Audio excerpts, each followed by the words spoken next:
ప్రభునందు ప్రియులారా, ప్రభునామమున మీకు వందనములు.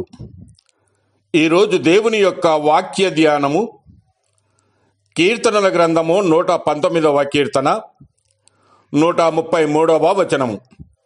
నీ వాక్యమును బట్టి నా అడుగులు స్థిరపరచుము, ఏ పాపమును నన్ను ఏలనీయకుము. దేవుడు ఈ మాటలు దీవించి ఆశీర్వదించునుగాక. గమనించండి ప్రియులారా, ఒకరిని పాపము ఏలుచున్నప్పుడు అతడు ఎంత వేదనలో దుఃఖములో సమాధానం లేక ఉండునో దావీదు బాగుగా ఎరుగును. కావున మరలా నన్ను పాపము ఏలనీయకుమని ప్రార్థిస్తూ ఉన్నాడు.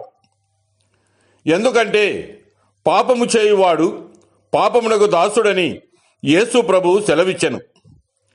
అంటే నీవు ఏ పాపము చేయుచున్నావో ఆ పాపమునకు దాసుడవు.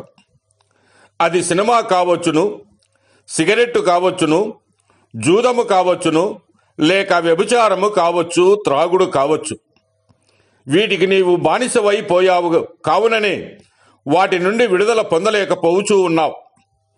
ఒకవేళ నీవు ఈ అసహ్యకరమగు పాపములకు బానిసవు కాకపోవచ్చు గాని నీలో ఉండినటువంటి గర్వము, నీలో ఉన్నటువంటి ద్వేషము, అసూయ, కోపములు నిన్ను ఏలుచుండవచ్చు. కీర్తనాకారుడు అంటూ ఉన్నాడు 19వ కీర్తన 13వ వచనంలో, దురభిమాన పాపములలో పడకుండా నీ సేవకునే ఆపము, వాటిని నన్ను ఏలనీయకుమని దావీదు ప్రార్థిస్తూ ఉన్నాడు. కాబట్టి లోబడుటకు దేనికి మిమ్మును మీరు దాసులుగా అప్పగించుకుందరో అది చావు నిమిత్తముగా పాపమునకే గాని నీతి నిమిత్తముగా విధేయతకే గాని దేనికి మీరు లోబడుదురో దానికే మీరు దాసులగుదురో మీరు ఎరగరా అని వాక్యము సెలవిస్తూ ఉన్నది.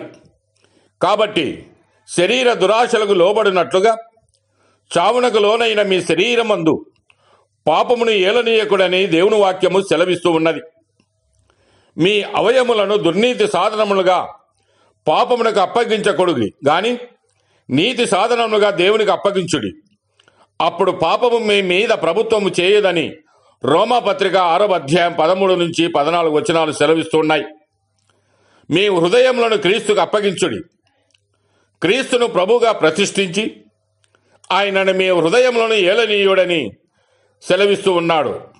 అంతేకాక అప్పుడు ఏ పాపము మిమ్మును ఏలదు, పాపము మీ మీద ప్రభుత్వము చేయదు.